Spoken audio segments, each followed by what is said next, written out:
Olá a todos. Nós vamos estar iniciando o nosso segundo encontro de estudos sobre Michel Foucault, chamado Corpo e Vida em Michel Foucault, realizado pelo grupo de estudos Introdução ao Pensamento de Michel Foucault, que é um projeto de extensão vinculado ao Laboratório de Estudos sobre a Subjetividade, Ética e Política do Departamento de Psicologia da Universidade Federal Fluminense de Rio das Ostras. E nesse ano, o nosso evento homenageia o professor Roberto Machado, que nasceu em Recife e foi formado em filosofia pela Universidade Católica de Pernambuco, mestre e doutor pela Universidade Católica de Louvain, na Bélgica. Ele passou pela Universidade de Heidelberg, na Alemanha, e fez estágio no Collège de France, com Foucault, e pós-doutorado em Paris 8, com Deleuze. Foi professor de várias universidades no Brasil e aposentou-se como professor titular do Departamento de Filosofia da UERJ. E em maio de 2021, a sua partida marcou a todos nós, que se estudamos a obra de Michel Foucault, deve-se ao fato de ter sido introduzida no Brasil por Roberto Machado.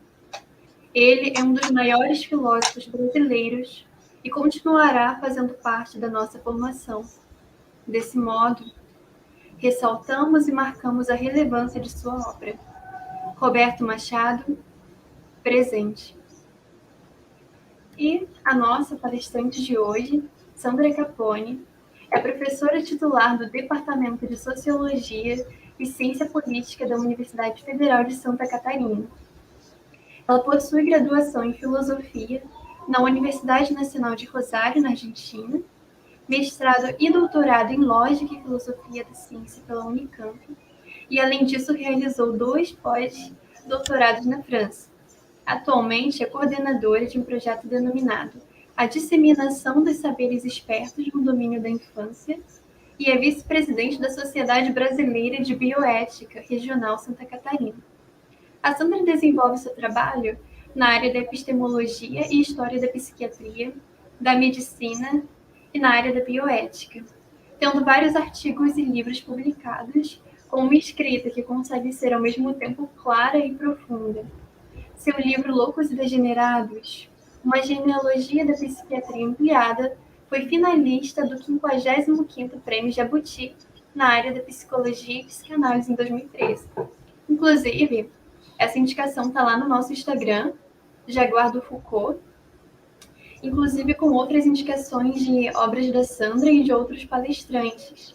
Quem quiser também se inscrever no nosso grupo de estudos de Introdução ao Pensamento de Michel Foucault, o link está na bio, é só preencher o formulário e é aberto para o público geral.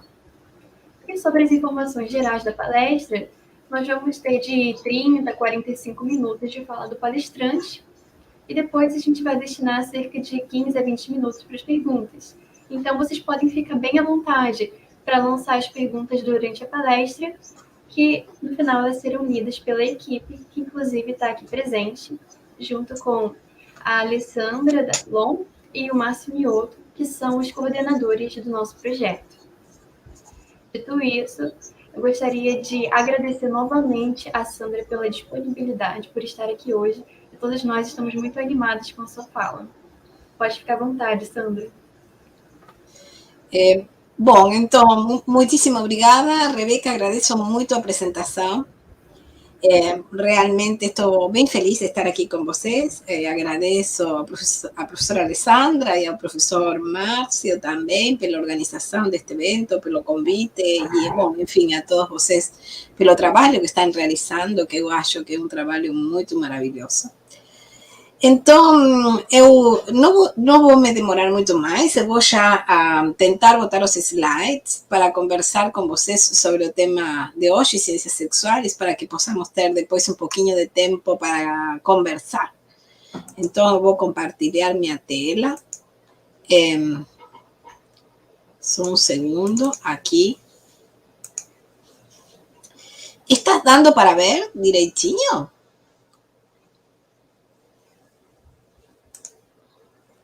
¿Está dando para ver a tela? ¿Hola? ¿Hola? Oi, Sandra, tá dando sim. Ah, então, eu acho que eu fiz só um segundo, eu acho que eu cometi um erro aqui. Então, agora eu vou tentar novamente, vou te pedir para você me dizer se dá certo, tá? Compartilhar a tela. Assim. Agora está dando para ver? Sim, tá sim. Perfeito. Ok, porque eu não consigo ver vocês, nem a mim mesma. Então, eu vou apresentar este texto que se chama Ciências Sexuais, o lugar da mulher na história da psiquiatria, e vou falar um pouquinho sobre loucura e feminismo. E eu vou começar mostrando, só por um problema de nosso presente, consumo de antidepressivos cresce 74% em 6 anos no Brasil. E justamente com a pandemia é que apareceu um aumento notável de consumo de antidepressivos.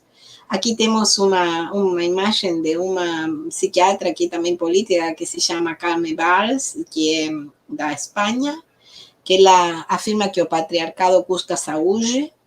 16% das mulheres tomam antidepressivos na Espanha, no Brasil são ainda um pouquinho mais. 2 a 3 veces más antidepresivos do que os homens, quer dizer, as mulheres têm mais diagnósticos psiquiátricos e mais tratamentos psiquiátricos do que os homens. Isso é uma constante que se dá ao longo de todo o mundo. Então, eu gostaria de explorar um pouco por que essa diferença, por que as mulheres aparecem nesse ese perfil das locas tan común, tan expandido en el mundo entero, de tratar a una mujer cuando él incomoda, cuando no, alguna persona no gosta do que ela fala, en fin, como a loca, ela é loca, e eso es una cosa que se reitera ao longo do tempo e que faz parte da própria história da psiquiatria. A história da psiquiatria é profundamente machista e isso é o que eu queria mostrar hoje, como que a história da psiquiatria está atrelada a estas questões de gênero en un sentido de definir un tipo de mulher que sería mulher normal e os desvíos patológicos dessa normalidade consideradas loucas. Então, começo dizendo que a psiquiatria é um saber androcêntrico e vou tentar mostrar por que esse saber é considerado androcêntrico, bom, pela autora que já mencionei e, no caso, por mim. Para isso, eu vou dividir minha apresentação em duas partes. Eu vou falar um pouquinho sobre diagnósticos ambíguos e outro pouco sobre terapêuticas psicofarmacológicas. Vamos a comenzar entonces falando sobre un diagnóstico que é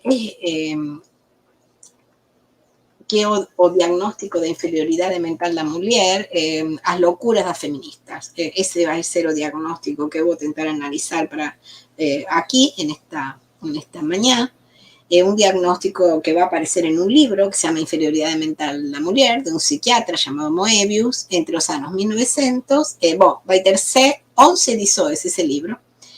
E princípio do século XX. E também vamos a ver como as terapêuticas psicofarmacológicas, aí vamos a dar um pulo de 50 anos, aparece também muito marcada por questões de gênero, mais especificamente eu vou analisar o caso da clorpromazina, que é a primeira droga psiquiátrica que aparece. Margaret Rago vai dizer que hoje sabemos que a definição normativa de ser mulher data do século XIX, quando nasce na ginecologia e outras áreas da medicina, que passam a atuar nos processos de higienização da cidade e normalização das condutas, mas também a psiquiatria, que ela não menciona.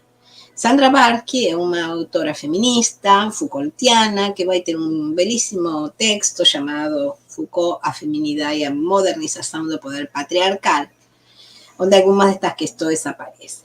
Bem, eu vou começar então falando sobre essa primeira parte, que são os diagnósticos ambíguos, a partir deste texto que se chama A Inferioridade Mental da Mulher, que é o texto de Julius Moebius, do ano 1900, como eu falei já, tem 11 edições, e mais particularmente, não tanto dele, mais particularmente da crítica que uma feminista, que se chama Franca Ungaro Basaglia, faz desse texto de Moebius.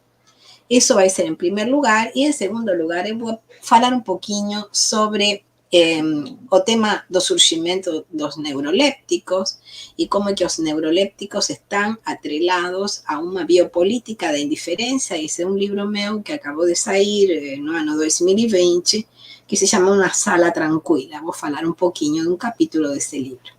Bom, para começar com os diagnósticos, o diagnóstico que eu vou analisar aqui, que é o diagnóstico que vai criar Moebius, se chama hermafroditismo ou nervosismo das eruditas, ou também loucura das feministas. Franca Basaglia, que é a crítica que eu falei, a crítica de Moebius feminista, ela dice que ela vai analisar esse texto para entender alguns aspectos dos processos a través dos quais foi possível analisar em termos positivos a diversidade natural entre o homem e a mulher, com o único fim de confirmar cientificamente o poder do homem e a subordinação da mulher. E essa é a função que a psiquiatria vai desempenhar ao longo do século XIX. Confirmar cientificamente, ou pelo menos ideologicamente, o poder do homem sobre a mulher. Moebius dizia: a natureza exige à mulher amor e abnegação maternal. A natureza lhe proporcionou à mulher os elementos para cumprir sua nobre missão, mas não lhe concedeu a capacidade intelectual do homem. Esse é o problema que Moebius vai explorar, que é o problema do que ele considera a inferioridade mental da mulher. Isso se inscreve, todo o texto de Moebius, eu vou fazer uma leitura a partir da história da sexualidade, de Foucault, da vontade de saber, onde ele analisa o capítulo das ciências sexuais. Ali Foucault lembrava que o simples fato de que se pretendesse falar de sexo do ponto de vista desapaixonado e neutro de uma ciência é em si mesmo significativo. Era, en efeito, uma ciência feita de fintas, pois perante a incapacidade e o rechazo a falar efetivamente de sexo, devia referir-se às suas aberrações, às suas perversões, às suas raridades excepcionais. Era, igualmente, uma ciência subordinada aos imperativos de uma moral, cujas divisões reiterou sobre o modo da norma médica, e aí onde aparece a ideia da mulher normal e os desvios patológicos. Foucault vai dizer que o importante nessa história não é que os sábios fechassem seus ouvidos ao que de fato ocorria, nem que eles se equivocassem. O que eles pretendiam era construir em torno do sexo um imenso aparelho destinado a produzir um jogo de verdade. Isto é um aparelho para confirmar cientificamente, construir cientificamente essa relação hierárquica entre o homem e a mulher. A psiquiatria teve um papel fundamental nessa distinção, legitimação dessa distinção hierárquica desde seu início. Já Pinel falava que as causas da loucura feminina estavam associadas diretamente à sua sexualidade e associava a via genital, a fenômenos biológicos como menstruação, gravidez, tem um erro aí, gravidez, parto e menopausa. Os psiquiatras, pouco mais tarde, Magnani e Legrand, vão a publicar o livro Os Degenerados, e aí vão a falar sobre as alterações de humor das mulheres, e vão a construir esta categoria, que são as loucuras menstruais. Bom, Charcot é famoso sobre seu estudo sobre as histéricas, e em 1894, Krafft Ebing, um psiquiatra super famoso alemão, vai publicar o livro Psicopatias Sexuales, centrando-se na análise das mulheres e dos perversos, tudo referido às patologias vinculadas à sexualidade. Bom, em 1907 e 11, Moebius vai escrever seu livro sobre a inferioridade mental da mulher e o nervosismo das eruditas. Aqui tem uma imagem de Charcot que me parece muito significativa. Ele está dando uma aula, são todos homens, todos eles têm seu nome, todos eles são muito famosos. E justamente a louca, a que está em exposição, a que está em exibição, se chama Blanche Marie Bittman, que é a que está sendo exposta, a única mulher da tela. Para Moebius, como aparece estas ciencias sexuales vinculada también a estos procesos que tienen a ver con la sexualidad femenina. Él decía, por ejemplo, ao florecer y murcharse da beleza femenina corresponden modificaciones psíquicas paralelas. O espíritu da virgen es fogoso y agudo porque su atracción aumenta participando activamente en la elección sexual. Pois a vida da mulher depende de que a jovem encontre um homem que lhe convenha. Do climatério, que é o outro ponto, pelo qual a mulher se faz velha, não podemos esperar mais que a debilitação das faculdades mentais. Ou seja, que o climatério está associado à velhice e à falta de inteligência. Como é que Moebius chega ou constrói esta ideia do nervosismo das eruditas? Eu vou tentar explicar esta categoria, este diagnóstico psiquiátrico, loucura das feministas, o nervosismo das eruditas, a partir de duas estratégias explicativas que a gente pode encontrar no texto de Moebius. A primeira estratégia explicativa que ele vai utilizar é a craniometria ou anatomia cerebral comparada, que é de Paul Broca e Rudinger. Ele diz: encontrei muitas vezes nas mulheres de média estatura uma circunferência craniana de 51 centímetros. Este fato não se registra nos homens fisicamente saudáveis, mas somente nos deficientes mentais ou idiotas. As mulheres antecitadas são, pelo contrário, perfeitamente normais. Stephen Wood vai dizer que para apreciar o papel social de Broca e de sua escola, temos que reconhecer que suas afirmações sobre o cérebro das mulheres não refletem um prejuízo isolado, um preconceito isolado contra um único grupo desatendido.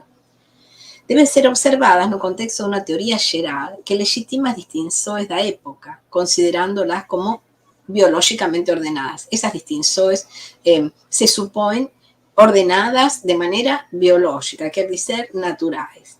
Mulheres, negros, pobres sofriam o mesmo desprezo, mas as mulheres recebiam a artilharia pesada de Broca porque tinha fácil acesso aos dados sobre o cérebro das mulheres, porque Broca trabalhava em um hospital onde tinha a quantidade de cérebro de mulheres para comparar. Franca Basaglia se pergunta: de que serve medir o crânio, pesar o cérebro da mulher para uma e outra vez compará-los com o de homem? Que valor pode ter essa pesquisa se fica entre parênteses a diversidade originária, simplesmente para poder afirmar que alguém é inferior a outro, simplesmente porque não se lhe parece? Essa seria a primeira estratégia explicativa, e é importante entender as duas para poder entender como se constrói esta ideia do nervosismo das eruditas.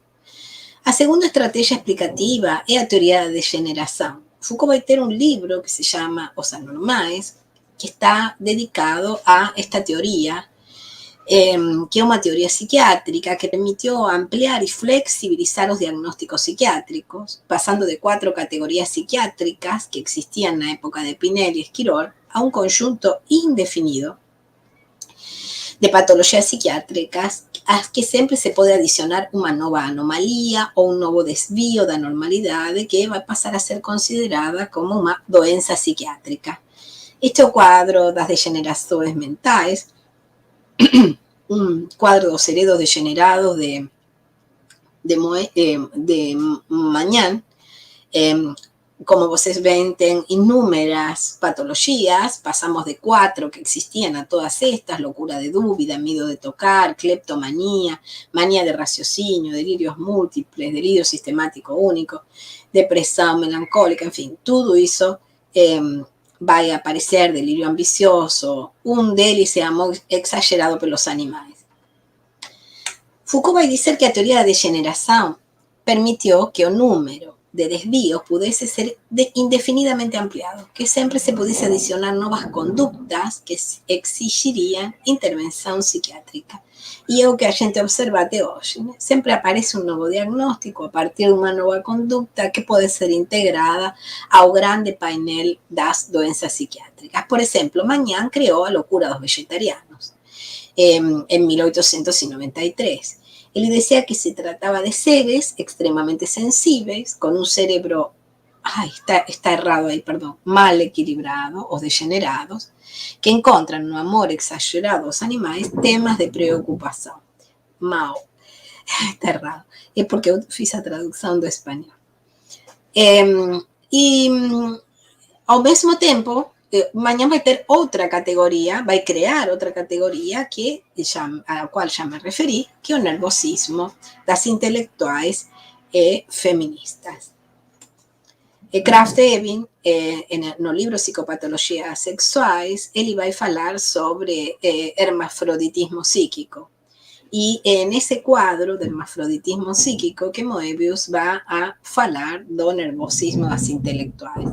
Ele vai fazer uma distinção entre a mulher normal e as mulheres desviadas e vai falar de dois desvios dessa normalidade, o modelo francês e o modelo inglês.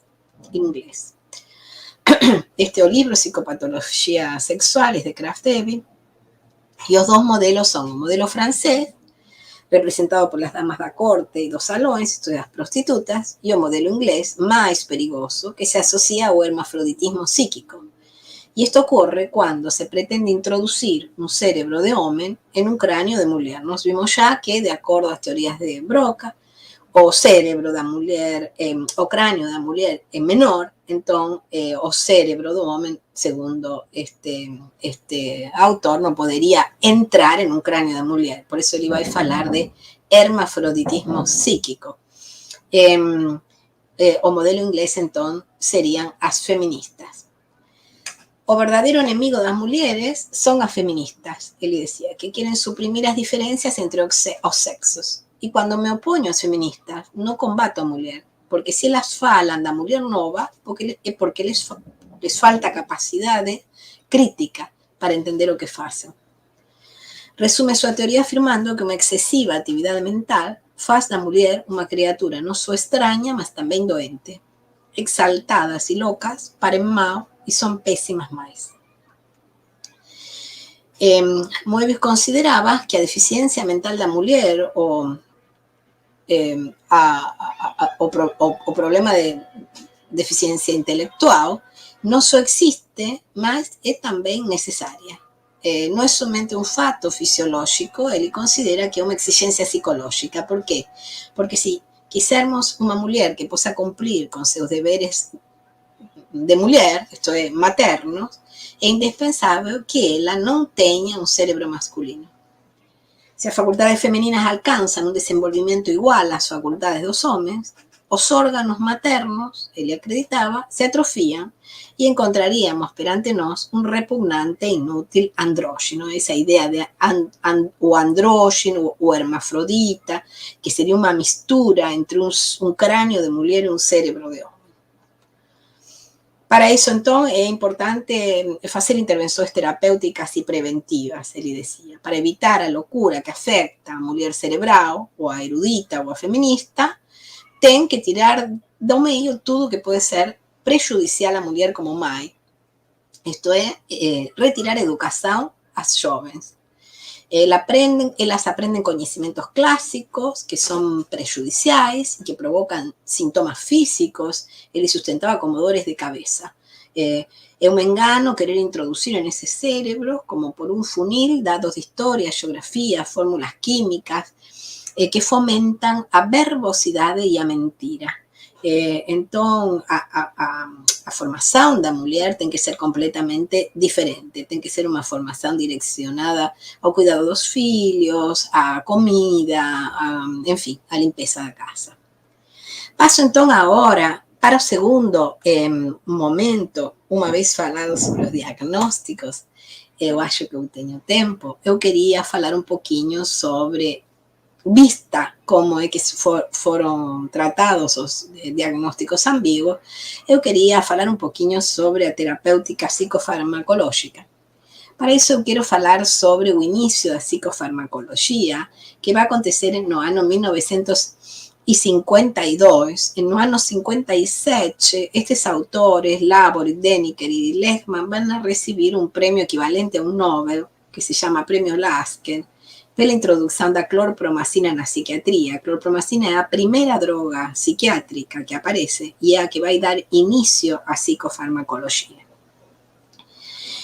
Esta droga vai ser descoberta inicialmente como um anestésico, logo vai ser introduzida dentro dos hospitais psiquiátricos, e o que me interessa ver a mim aqui é o momento em que essa droga vai sair de um pequeno laboratório francês chamado Rodney Poulat, e a patente vai ser vendida para uma grande empresa americana, que se chama SmithKline French, um laboratório que hoje tem o nome de GlaxoSmith. Era um laboratório que estava extremamente, com muitas dificuldades econômicas, praticamente à beira de ter que fechar, e com esta droga eles se salvam. Bom, eu não vou entrar nos detalhes de por que esta droga tem certas características, mas eu vou dizer que é uma droga que se utiliza até hoje para casos de psicosis, para casos de esquizofrenia, e se utiliza muito nos CAPs, nos Centros de Atenção Psicossocial, dentro dos hospitais psiquiátricos. Bom, quando a gente vai ver na história qual é que era o efeito desejado dessa droga, vemos que ela era considerada o equivalente a uma lobotomia farmacológica. Os descubridores decían que o efeito psicológico más constante que esta droga tinha era producir inercia e desinteresse. As excitações do mundo exterior parecem chegar de um modo amortizado. Os pacientes respondem aos estímulos com um ligeiro retardo, com olhos baixos, afundados em uma doce indiferença. Parecem separados do ambiente por um tabique invisível. Até hoje, quando uma pessoa que está usando esta droga, clorpromacina, relata o efeito da droga, sempre mais ou menos aparece a mesma coisa. Esta ideia da indiferença ao mundo, perder a ideia dos sentimentos, não sentir amor, não sentir ódio, não sentir absolutamente nada e sentir-se separados do ambiente por um tabique invisível. Neutralidade emocional e afetiva, diminuição de iniciativas, esses são os efeitos que esta droga produz. Quando SmithKline French compram a patente da droga no ano 55, eles estavam muito felizes porque, ganharam uma fortuna em pouco tempo. Os médicos dos hospitais psiquiátricos dos Estados Unidos estavam tão ansiosos por usar a droga que quando a Thorazyme, esse foi o nome que Estados Unidos, até hoje o nome da droga nos Estados Unidos, apareceu, sua aceitação foi assombrosa. Informou-se que SmithKline French recebeu $75 milhões o primeiro ano de venda do medicamento. E para compreender essa cifra, deve-se ter em conta que alguns dos asilos estatais americanos tinham 15.000 pacientes e que todos receberam esta nova droga. Nós não conhecemos a etiologia da esquizofrenia, nem se conhecia, obviamente não se conhecia naquela época, mas a gente não conhece até hoje, mas se falava de sucessos terapêuticos. Bom, só existiam algumas estadísticas que diziam que muitos pacientes estavam sendo tratados, e o que fez SmithKline foi um investimento imenso em uma gigantesca campanha publicitária. Inicialmente, a droga foi comprada como um antivomitivo para as crianças e logo passou a ser utilizada como anti-esquizofrênico ou um antipsicótico dentro dos hospitais psiquiátricos. O que se observou imediatamente que nos hospitais americanos a atmosfera das salas alteradas se revolucionou por completo, que os pacientes permaneciam vestidos, que estavam calados, que não se incomodavam. Quer dizer, eles estavam hipertranquilizados. Bom, esta é uma imagem, a primeira que eu quero mostrar para vocês, da publicidade de Thorazyme, realizada entre os anos 50 e 60. Esta é uma imagem de uma sala de mulheres perturbadas que antigamente tiravam sua roupa, não obedeciam às ordens, enfim, e que, graças a esta droga, dice a publicidade, se melhorou a moralidade das salas, se reduziu a necessidade do eletrochoque e cirobotomia, aumentou a capacidade do hospital de atender mais pacientes e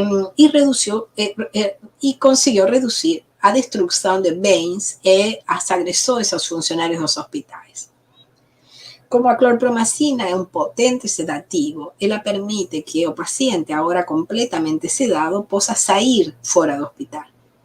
Esta é uma publicidade onde aparece esta ideia de manter mais pacientes fora do hospital. E na medida em que ela sai do muro dos hospitais, começa a aparecer esta medicalização de comportamentos cotidianos e reaparece esta figura das ciências sexuais, isto é, como esta droga vai ser direcionada para novamente a sexualidade das mulheres. Neste caso, nós vemos uma mulher que está que é menopáusica e que supostamente, como sempre se falou ao longo da história da psiquiatria, uma mulher menopáusica tem problemas emocionais muito severos e, bom, era beira a loucura. Aí, então, recomendam esta droga e dice, esta mulher que antes não podia relacionar-se com ninguém, que era muito malvada, agora está maravilhosa, porque cada publicidade tem uma pequena história. Também para o estresse emocional das mulheres, para que elas possam ficar em casa e tem uma mulher que está com uma avental, fazendo suas tarefas, completamente excedida, também a Toraxane, um antipsicótico potentíssimo, pode fazer com que essa mulher se acalme.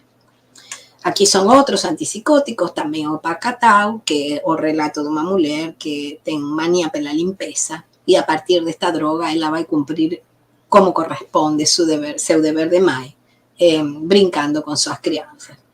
Também indicada para crianças, neste caso vemos também a publicidade de cada criança. Aqui temos uma publicidade de Mornidine, que, bom, indica que esta mulher não queria sair da cama e não podia fazer o café da manhã. Agora ela consegue, a partir de que toma esta droga, fazer o café da manhã para sua família. O que não se fala é que esta droga tem efeitos colaterais muito profundos. Já a gente conhecia esses efeitos no ano 1956, e esses efeitos são a acatícia, distonia e a quinésia, que eu vou falar agora um pouquinho mais sobre isso. Deniker tinha falado sobre esses síndromes já no início, quando ele descobre a droga, e depois ele vai voltar a falar sobre isso no ano 87. Síndrome aquinética, ausência de movimento, indiferencia psicomotora, perda de iniciativa, pudiendo estar acompañada de catalepsia, síndrome de Parkinson y síndromes hiperkinéticas caracterizadas por movimientos incontrolables no rostro, olho, boca y lengua, o estereotipo da pessoa considerada louca.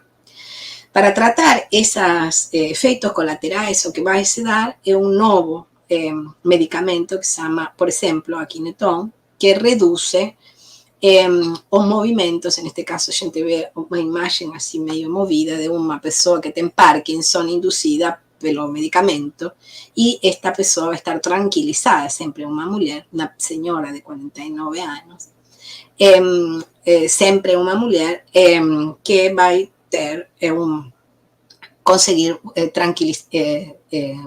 deter os sintomas de Parkinson. A Akineton é uma bula bem atual, a bula de agora, dice: Akineton está destinado ao tratamento de síndromes de Parkinson para controlar síntomas como rigidez y tremor, síntomas extrapiramidales, espasmos musculares, acaticia, síndromes parkinsonianas inducidas por neurolépticos. Então, vocês veem que até hoje esta imagem eu acho muito potente, porque o texto diz que esta mulher agora está calma por dentro, mas por fora ela aparece com movimentos involuntários. Então, a notícia diz: mantenha ela calma também por fora, não só por dentro com a droga, mas também por fora tomando esta droga que se chama Sequels, não sei o que vai deixar a ela também calma por fora. Barque afirma que a Foucaultiano, que eu falei antes, que a medida que as sociedades industriales mudam e que as mulheres oferecem resistência ao patriarcado, se erodem as formas de dominação existentes e surgem novas estratégias de resistência. Bom, esta é uma estratégia de resistência clássica, que é não tomar a pílula, né? Guardar a pílula também é uma senhora, embaixo do colchão, e aí, da cama. E aí nós vemos uma nova droga, que se chama Stalacin, que é concentrada, líquida, para botar dentro das comidas, para que os evasores, para os que evadem a droga, não, os que simulam tomar a droga, não desobedeçam as ordens do psiquiatra. Então, agora, para concluir, espero não ter sido muito longo, a pergunta que eu quero fazer para concluir é por que eu escolhi me deter a analisar esse capítulo grotesco da história da psiquiatria. Porque naturalizar e biologizar as desigualdades sociais, presentando a subordinação da mulher como um fato natural e cientificamente estabelecido, um fenômeno que acontece até hoje, medir e pesar cérebros, multiplicar e classificar loucuras femininas eram fatos claramente políticos em seu momento. Y eran fatos claramente políticos que aparecían justo no momento en que as mulheres estaban reivindicando su derecho ao voto, que aparecían las primeras feministas, que aparecían os grupos de reivindicação de direitos das mulheres. Como afirma Franca Basaglia, enquanto os subordinados aceitam a própria subordinação como um fenômeno natural, não é preciso construir teorias científicas como confirmação da naturalidade de sua condição. Mas no momento em que essa naturalidade já não parece ser tão natural, a ponto que os inferiores começam a pôr-la em questão, então se desencadeiam operações defensivas, como a que nós vemos com Moebius, que é uma defesa do status quo. Franca diz que mesmo que as afirmações de Moebius resultem ultrapassadas, absurdas e grotescas, continuam estando vivas e continuam sendo determinantes e condicionantes da forma como ainda hoje se define a relação entre homens e mulheres, quando essa relação entre homens e mulheres é entendida como uma relação entre quem possui e quem não possui o poder. Foucault vai dizer em relação à psicofarmacologia, em um texto que se chama Poder Psiquiátrico, que ele vai dizer, bom, são 3 elementos, mas o terceiro e último, um elemento muito conhecido que a história da psiquiatria cobriu com um silêncio significativo, o uso de drogas, éter, cloroformo, como ocorre com as drogas atuais, são um instrumento disciplinador evidente, reino da ordem, da calma e da imposição do silêncio. E eu acho que é um pouco isso o que está operando nessas publicidades direcionadas à mulher. Bem, aqui tem mais uma publicidade que de Butisol, que é uma publicidade mostrando como agora a mulher se pode administrar, gerir sua maternidade e sua função de mulher. Bem, acho que é isso. Então, eu estou no fim da apresentação. Aqui, agora sim. Não sei se passou muito do meu tempo.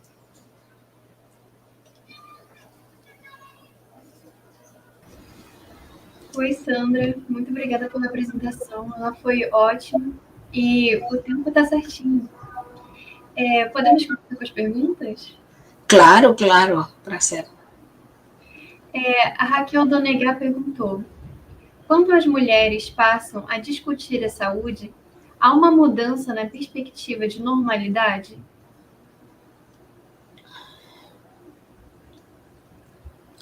Bom,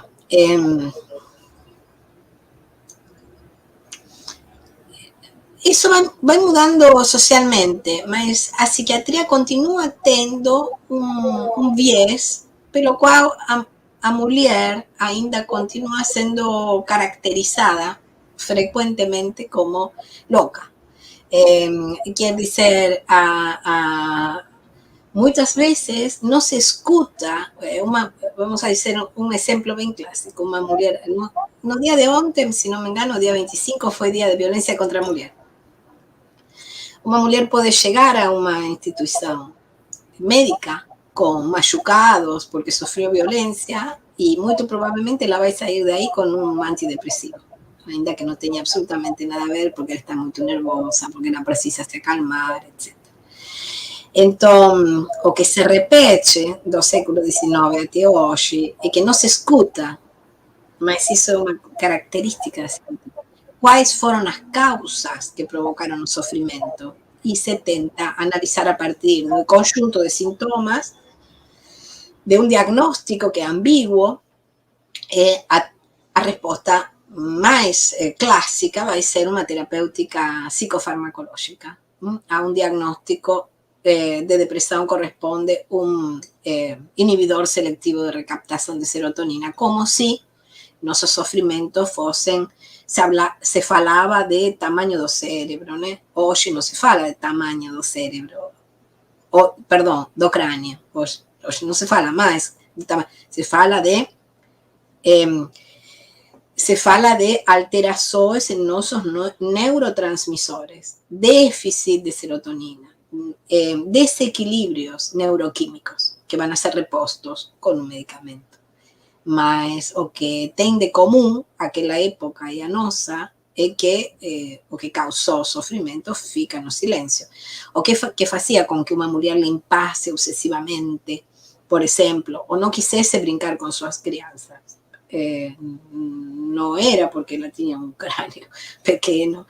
O medicamento esse era para que ela se acalmasse, era para que ela ficasse mais calma e pudesse cumprir com seus deveres de mãe, de esposa. Sim. Então, a pergunta de quando as mulheres passam a discutir a saúde, há uma mudança de perspectiva, eu diria que pouca, lamentavelmente pouca. Por exemplo, nós temos casos bem significativos e bem interessantes, como Denise da Silveira. Denise da Silveira é uma psiquiatra, mulher, que tem uma perspectiva completamente diferente. Só que ela nem sequer atua como psiquiatra, ela trabalha como terapeuta ocupacional ou laboral, não lembro exatamente qual é a sua função, mas, digamos, o trabalho dela foi reconhecido recentemente. Ela era uma pessoa muito pouco conhecida no campo da psiquiatria.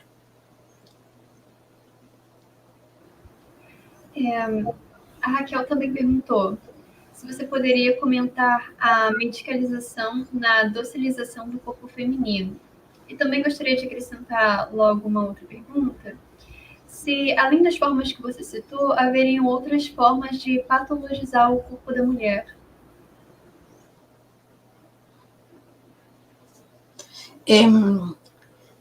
Sim, a patologização da sexualidade é uma coisa muito comum, porque as pessoas vão ganhando direitos, mas as mulheres não têm os mesmos direitos em relação aos homens, vinculados à sua sexualidade. Um homem com uma sexualidade livre é um homem com uma sexualidade livre, uma mulher com uma sexualidade livre não é simplesmente isso. Então, bom, todos esses comportamentos cotidianos que têm a ver com controle de comportamentos ou controle de emoções, enfim, podem ser dois tipos, comportamentos ou emoções,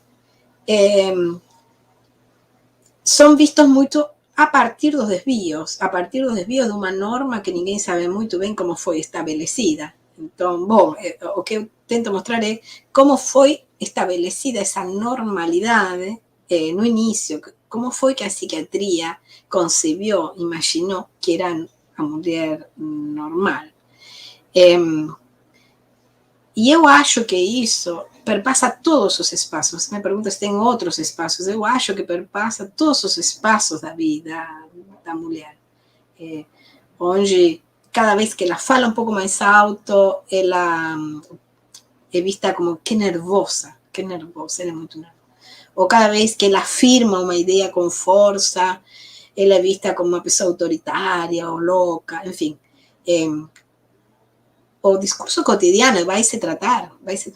Esse discurso cotidiano que a gente tem todo o tempo, que tem a ver com a pessoa que saiu um pouquinho daquilo que se esperava que a mulher, do lugar que ocupasse essa mulher. que é ser ponderada, não ficar nervosa, falar sempre com calma, falar pouco, enfim, tudo isso. Então, perpassa outros espaços, sim, a sexualidade e outros espaços do comportamento do dia a dia. Muito interessante. E, nesse sentido, a Isabel também perguntou se a gente pode considerar que a prevalência de diagnósticos psiquiátricos em mulheres está relacionado ao machismo psiquiátrico. Bom, esse era o argumento, Isabel. Esse era meu argumento do ponto de partida. Que eu considero que a psiquiatria é uma ciência, um saber, não sei se chama assim, mas é um saber androcêntrico, é um saber machista, se você quer. Assim como um saber colonialista, é um saber fundado sobre o silenciamento de raças, né? Então, das diversidades culturais. Então, eu acho que sim, eu concordo que essa prevalência de diagnósticos tem a ver com um olhar próprio da psiquiatria, que desde o início ela aparece para legitimar desigualdades, para legitimar as desigualdades y caracterizar esas desigualdades como sendo desigualdades biológicas, desigualdades de raza, desigualdades de género. Sim, inclusive as mulheres não estavam presentes na origem da construção desse saber, né? Não. E como eu falei, no caso da Nícia da Silveira, era muito. E também repetiam, provavelmente, muito o que acontecia no campo dos homens. O caso da Nícia era muito marginal, muito lateral. Talvez por isso que ainda hoje ela não seja reconhecida, né? Uhum. E o Márcio pergunta: a senhora poderia comentar sobre como o evolucionismo também contribuiu para as estratégias do século XIX, que empregavam a craniometria e a teoria da degeneração? Sim, eu não diria que foi o evolucionismo em sentido estrito, mas foram todas essas ideias de superioridade racial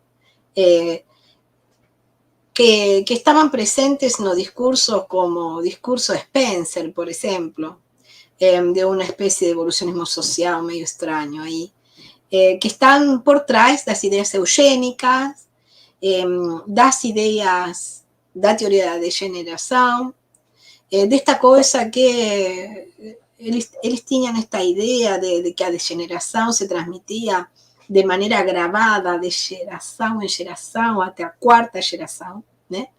Então, você que tinha que fazer, tinha que intervir antes que essa desgraça familiar se fosse agravando de geração em geração. Então, o que eu vejo aí não é o evolucionismo, por exemplo, hoje, quando a gente estamos aqui com a Covid-19, estamos com medo de que surjan novas variantes, ¿cierto? Surjan novas variantes del SARS-CoV-2. ¿Por qué tenemos tanto miedo de esas nuevas variantes? Bueno, porque no sabemos que puede acontecer una variabilidad natural do virus y que podemos tener cepas que se adapten. Entonces, eso faz parte del discurso evolucionista y eso no tiene nada a ver con a craniometría y con la clasificación de pessoas melhores y peores. Então, eu penso que às vezes acontece uma espécie de mistura entre o que é o discurso evolucionista e o que nós temos que ter muito presente hoje para pensar, por exemplo, a ecologias, que esto es de especies que están desapareciendo, en fin, nos tenemos que pensar seriamente, retomar esas discusiones para pensar o que estamos haciéndonos con la biodiversidad, y eso no tiene mucho a ver con ese otro discurso que yo acho que es a eso que você se refiere, que es esa idea de mal llamada evolucionismo social, que esas ideas spencerianas que estabelece uma distinção entre superiores e inferiores e decidem quem são os inferiores por alguma razão que tenha a ver com questões de racismo ou de machismo, enfim. É um discurso fortemente colonialista e fortemente centrado no homem jovem, adulto, heterossexual, para o qual, nesse discurso, bom, qualquer desvio pode passar a ser visto como um perigo de degeneração e a gente pode, nós vemos ao longo da história as intervenções eugênicas que foram feitas em diferentes âmbitos. No campo específico da psiquiatria, a eugenia insistia no fato de que as mulheres que estaban dentro de los hospitales psiquiátricos no podían reproducirse, con diferentes argumentos. Por ejemplo, ellas tenían que ser impedidas biológicamente de se reproducir, por ejemplo, atando as trompas, sei lá, ou bem deixar a elas dentro do hospital psiquiátrico, que era o que mais acontecia, sem homens, até a idade em que ela já não podia mais se reproduzir. Esses são esses medos da teoria da degeneração, de que uma mulher que é caracterizada como louca vai ter seus filhos, enfim, degenerados, com alguma tara, com algum problema, e assim sucessivamente. E o Rodrigo Natal também perguntou se tem algo no pensamento de Foucault que você já identificou como uma manutenção desse olhar androcêntrico. Existe? Foucault?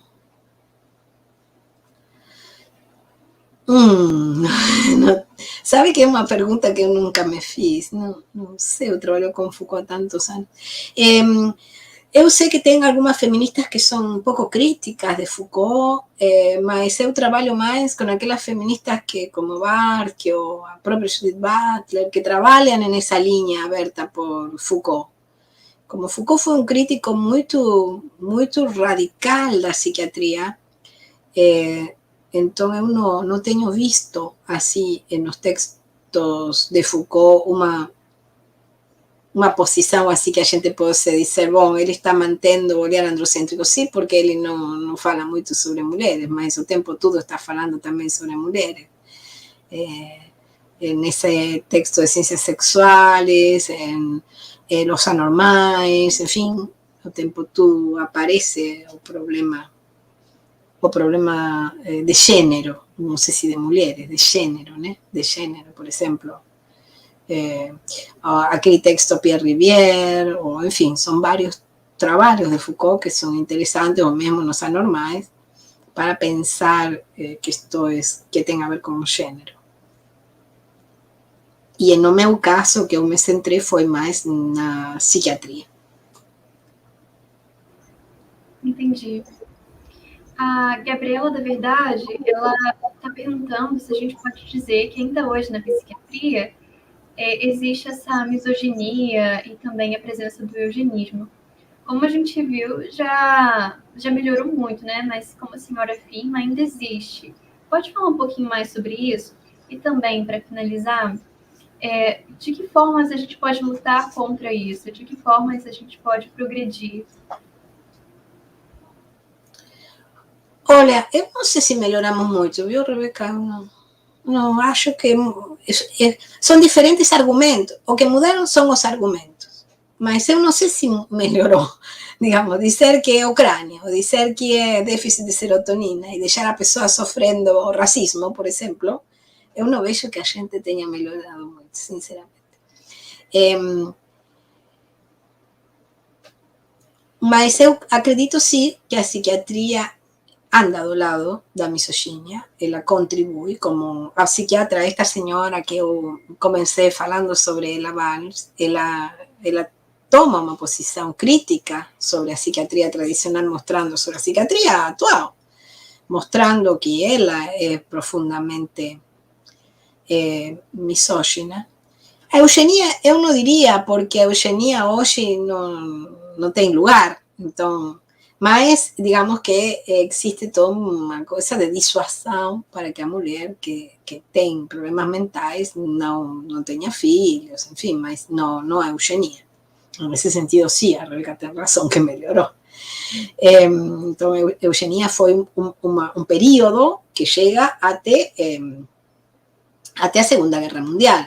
Com a Segunda Guerra Mundial, quando a gente começa a ver claramente, começa a se discutir claramente e observar claramente o que estava acontecendo com o nazismo, então a eugenia deixa de ter lugar, deixa de ter espaço, a eugenia desaparece. A eugenia foi forte nos anos 30, 40, mas depois ela desaparece, até porque, enfim, com o Código de Nuremberg, tudo isso foi visto como contra os direitos humanos, abuso de poder, enfim, como que é, de fato.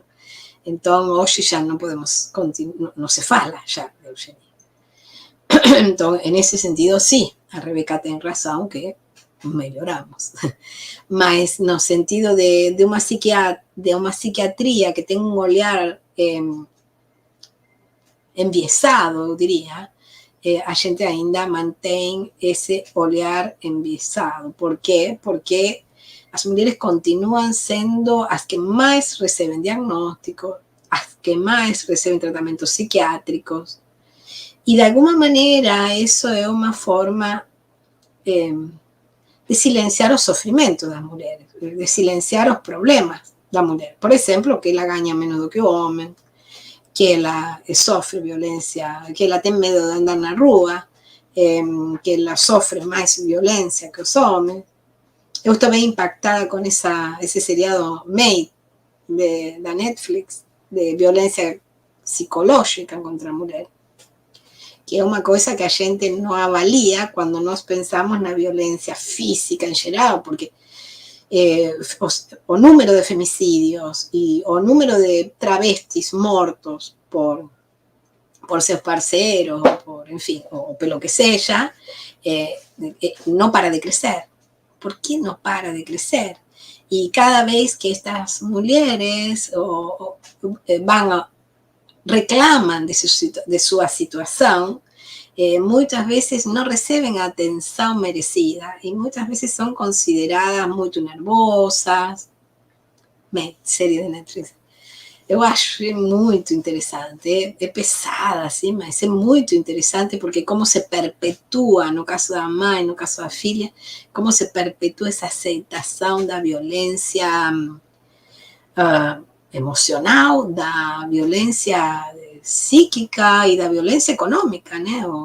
Ela, em um momento, a moça fica sem recurso nenhum, sem celular, sem carro, completamente dependente afetiva, econômicamente, tudo do marido. E como que isso se perpetua da mãe à filha. Eu acho que eu fiquei com o mail que estava aí e saiu da minha cabeça o que nós estávamos falando. Então, tentando voltar um pouquinho para trás, Rebeca, a pergunta que tinha a ver com a psiquiatria misógina, psiquiatria machista. E eu diria que tem muitos elementos disso que aparecem até hoje.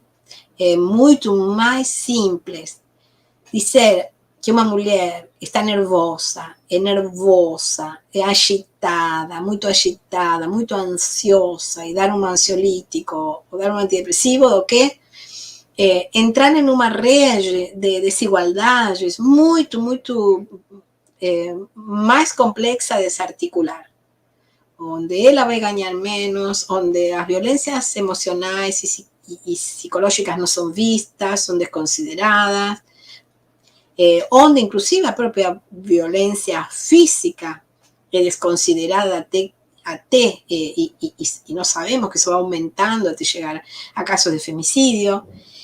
Muitas dessas mulheres devem ter procurado ajuda e muitas delas, dessas mulheres que morreram, né, devem ter procurado ajuda e muitas devem ter sido consideradas, que mulher nervosa, que exagerada, toma teu remedinho.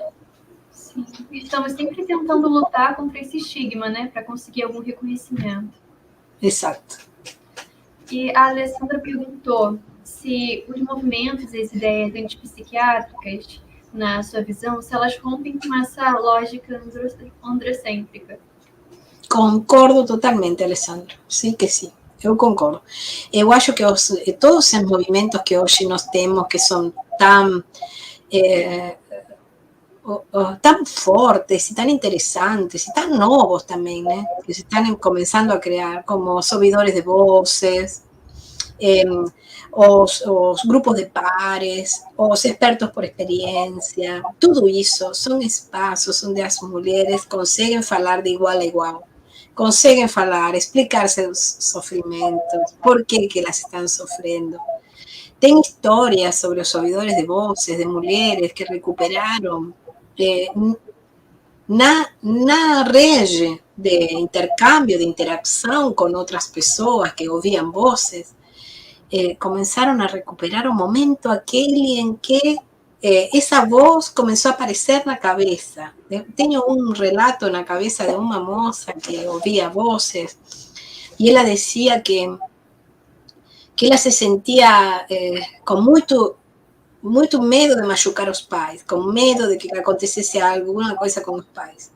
E essas vozes que ela escutava falavam sobre danos a seus pais.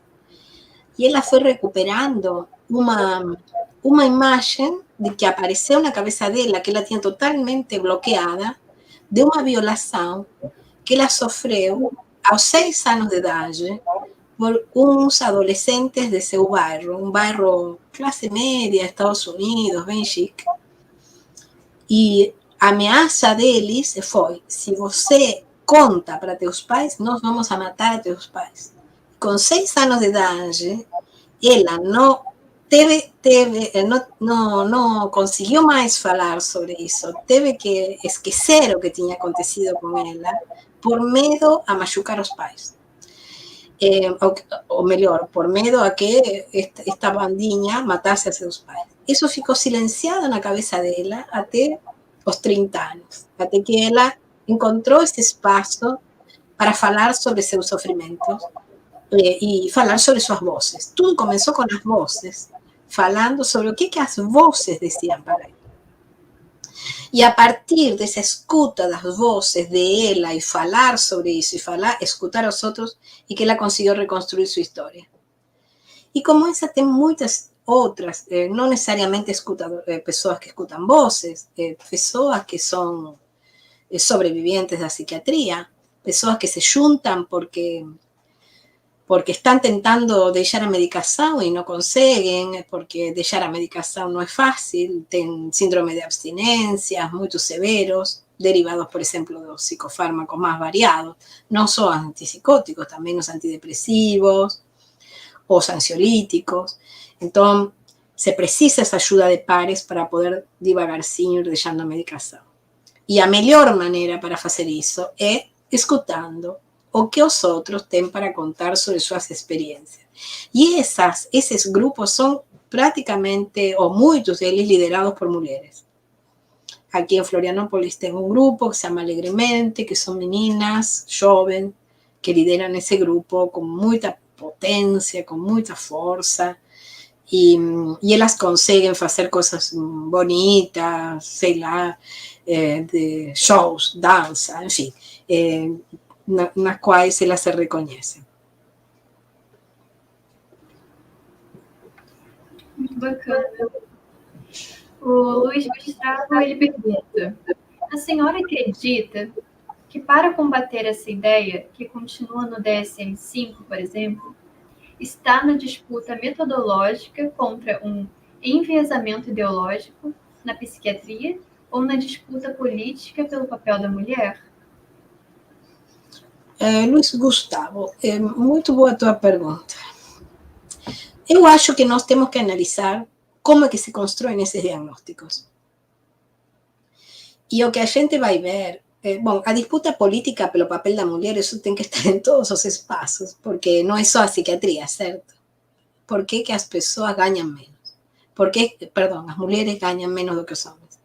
Por que no trabalho, no mundo do trabalho? Por que as mulheres não ascendem a cargos más jerárquicos, son os homens os que ascenden a cargo jerárquico. Por que falamos tanto de femicidios? Por que existe violência contra a mulher de maneira tão sistemática? Até o próprio presidente, né? Ele violenta verbalmente as mulheres e não acontece nada, se naturaliza. Tudo isso tem que ser posto em questão e tem que ser discutido. E esse modo de organizar a sociedade tem um impacto também na psiquiatria. Mas a disputa metodológica que você coloca é muito importante, porque é muito importante saber como que se constroem esses diagnósticos. E quando a gente começa a desarticular a forma como os diagnósticos se constroem, nós vemos que o que está por trás de tudo isso são interesses da indústria farmacêutica.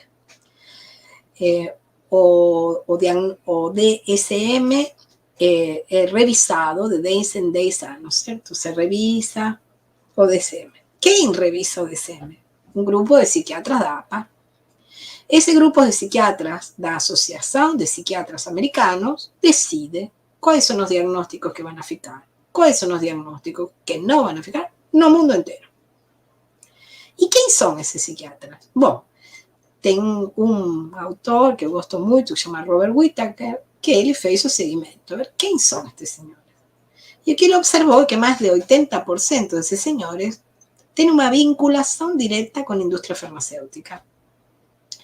E estão profundamente interessados em aumentar os diagnósticos da categoria a qual eles foram asignados, certo? Então, está dividido em diferentes categorias, transtornos emocionais, transtornos de aprendizagem, transtornos de comportamento. Então, a pessoa que vai trabalhar com transtornos de aprendizagem, muito provavelmente, não tenho aqui os nomes na cabeça, vai estar financiado por a Novartis, que produz a risperidona, o Rivotril, acho que é a Novartis que produz a Rivotril. Então, ele vai ter muito interesse em manter essa categoria. Déficit de atenção com hiperatividade, por exemplo. Não, perdão, quis dizer Ritalina. Quis dizer Ritalina e falei Rivotril. E então, essa é a questão metodológica que eu acho que tem que ser desmontada. E o enviesamento ideológico que existe na psiquiatria é um enviesamento econômico para mim, que tem a ver com que os laboratórios ficam imensamente ricos com isto. E isso, eu acho que essas publicidades que eu mostrei mostram claramente como já nos anos 50 os laboratórios começaram a entrar com as publicidades dirigidas a certos grupos, no caso as mulheres, para ampliar o espectro de vendas, lo mesmo que acontece também com as crianças, aumentar o público a qual eles iam a vender, inicialmente só dentro do psiquiátrico, logo fora do psiquiátrico, a ver, bom, vamos a criar mais categorias que da vida cotidiana, dos comportamentos cotidianos. Então, eu penso que uma tarefa de análise metodológica de como são construídos, de análise epistemológica, de desmontar os argumentos que estão aí atrás, e também de sociologia do mercado, de ver como é que circula o dinheiro aí no meio.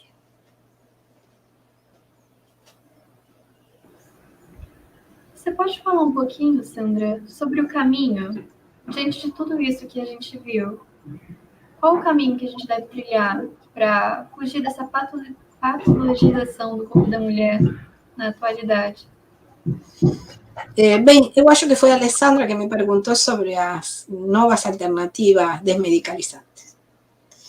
E eu acho que essa é a alternativa que a gente tem que investir cada vez mais em tentar ver todos esses outros espaços que são os espaços, porque o sofrimento psíquico existe, não é um invento da psiquiatria, que as pessoas sofrem e que estão ansiosas, isso existe, né?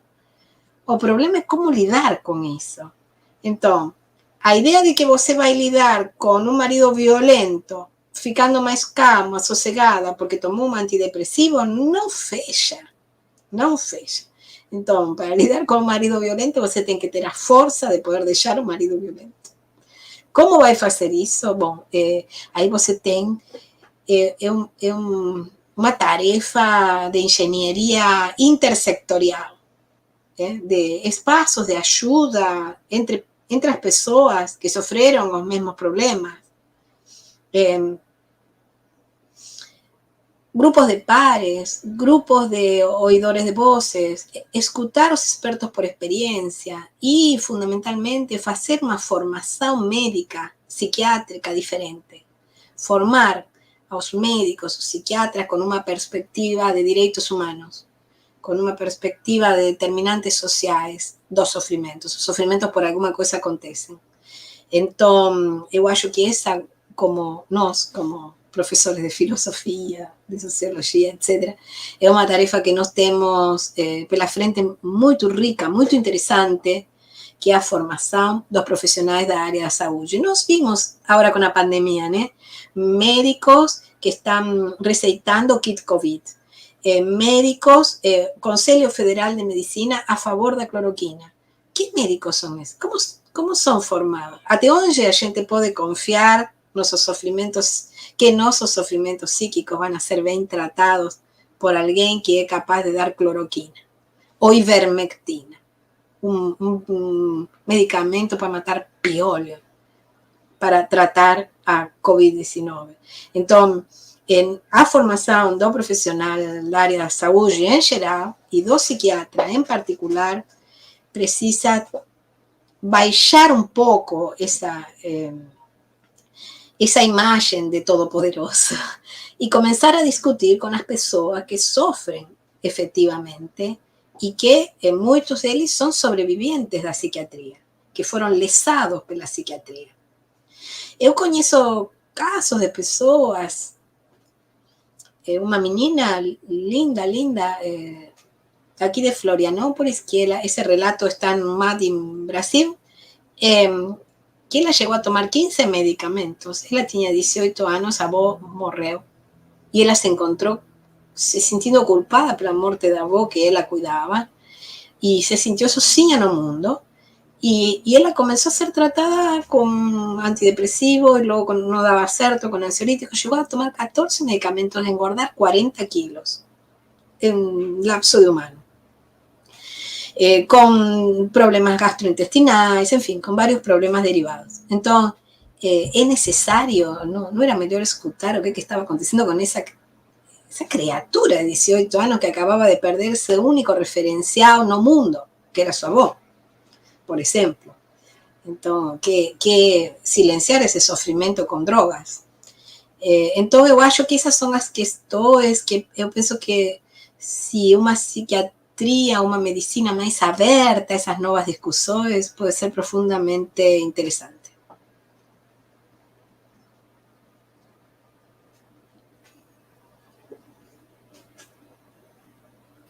Professora Sandra, eu gostaria de compartilhar algumas inquietações, assim.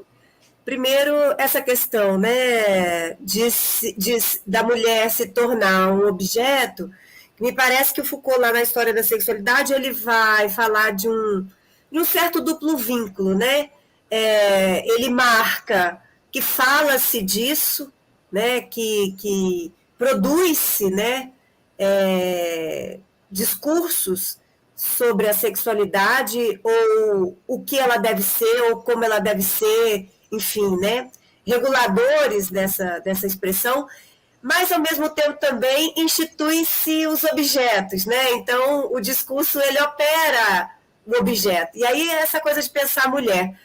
Nós nos tornamos objeto desse discurso, né? Esse sentido de objeto, quando a gente pensa que tem essa gênese lá no 19, talvez, o objeto da sexualidade, a mulher como objeto, esses discursos que a gente vê na mídia, nas redes sociais de um modo geral, a objetificação do corpo da mulher, enfim.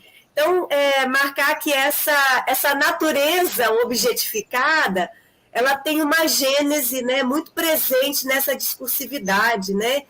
E a gente se torna objeto de vários interesses.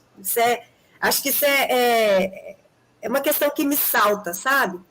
A outra questão que você trouxe no início da sua fala, sobre a medicalização dos corpos, a medicalização dos nossos modos de ser mulher, inclusive, eu fiquei pensando muito sobre os contraceptivos, na verdade, as pílulas anticoncepcionais, né? Que se nos anos 60 havia uma certa ideia de liberdade, com todas as aspas, enfim, em relação à pílula anticoncepcional, em função de uma liberalização do corpo, das práticas afetivas e tal, acho que talvez hoje seja necessário a gente repensar essa ideia, uma vez que os métodos e esse controle sempre se dá e continua até hoje sobre o corpo da mulher, né? O controle, né, da natalidade, né, é sempre uma questão para a mulher, até mesmo quando nós temos os nossos parceiros, amigos e queridos esquerdomachos que dizem, não, querida, isso é uma decisão sua, o corpo é seu. Então, até mesmo nessa fala, né, esse controle ele está atribuído aos nossos corpos, né? São comentários, questões que eu fui pensando na sua fala, fique à vontade se quiser comentar, se quiser compartilhar. Uhum. Sí, sí, claro. Sí, súper de acordo. O tema da objetivação do corpo, né, da mulher, como que o corpo da mulher passa a ser visto como um objeto, é muito bem trabalhado por esta autora chamada Barty, que eu mencionei, e ela faz um trabalho bonito sobre, mostrando fotografias de como a mulher se senta, como a mulher se veste, enfim, toda uma série de panoramas que fazem com que a mulher se estereotipe de um certo modo. Uma mulher de uma certa classe tem um certo estereótipo que tem que ser mantido. Não abrir as pernas, se sentar com a perna fechada, nunca com a perna aberta. Enfim, todos esses estereótipos de gênero são construídos e tão encarnados que a gente não se dá conta e a gente reproduz mesmo, né? Como você bem disse, a gente acaba reproduzindo esses modelos objetivos já estabelecidos, mesmo sem querer. E a questão alguém tinha perguntado antes sobre o tema da eugenia. Nos discursos eugênicos, na psiquiatria, se tentava levantar a questão da esterilização masculina, né? A ideia como se chama, vasectomia, a vasectomia masculina. Era um dos objetivos da eugenia, para um grupo de homens. Esse grupo de homens eram os delinquentes, as pessoas que estavam dentro do hospital psiquiátrico, dentro dos presídios. Tinha todo esse discurso que, enfim, não passou na lei, nunca foi implementado, mas o discurso estava. Então, existe um discurso assim de que o homem tem, dentro do campo da psiquiatria, que o homem tem que ser preservada a sua reprodução via vasectomia ou via forma de esterilização, mas para alguns homens, para aqueles que são considerados perigosos. Agora, logo depois, bem você disse, né, é a mulher a que tem que ser responsável por sua reprodução ou não reprodução, desejo de reprodução, não desejo de reprodução. Dificilmente é uma decisão que o homem vai tomar. E às vezes quando o homem mesmo toma também, também pode ser um pouco complicado, depende em que circunstâncias seja tomado pelo homem, se é uma decisão dividida, se é uma decisão, enfim, compartilhada. Enfim, é também digamos, a reprodução, nós podemos ter filhos sozinhos, sem parceiro. Mas o nosso parceiro vai ter filho conosco. Então tem que ser uma decisão compartilhada também. Não pode ser absoluta decisão dele. Também penso. Porque no fim é o corpo da mulher o que está em jogo, né? Na reprodução.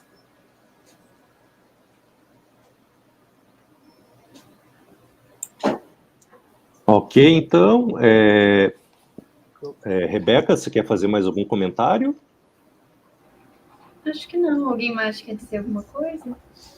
Eu queria só agradecer a professora pela presença hoje. Sua fala foi muito potente e eu acho muito importante a gente entender os inícios e os meandros dessa configuração do campo político que se configura na psiquiatria hoje e que ainda se impõe sobre o corpo da mulher. Então, muito obrigada, professora, pela sua presença e pela sua fala. Muito obrigada, Isabel. Eu agradeço muito. Muito, muito obrigada. Eu gostaria de agradecer também, né, a fala da professora Sandra, muito rica, né? Assim, né, os vários níveis da fala que a professora trouxe para a gente, e ela acabou falando sobre formação também, né? A gente está aqui no âmbito de formação, né? A gente está envolvendo pessoas com muitos perfis diferentes, né? Mas originalmente é um grupo de formação, né?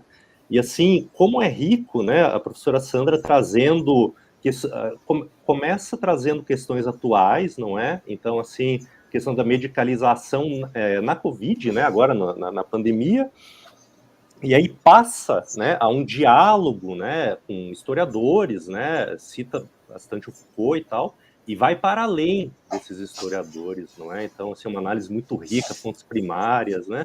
Muito, muito bom, muito obrigado, né? Foi muito interessante sua fala e agradeço pela riqueza.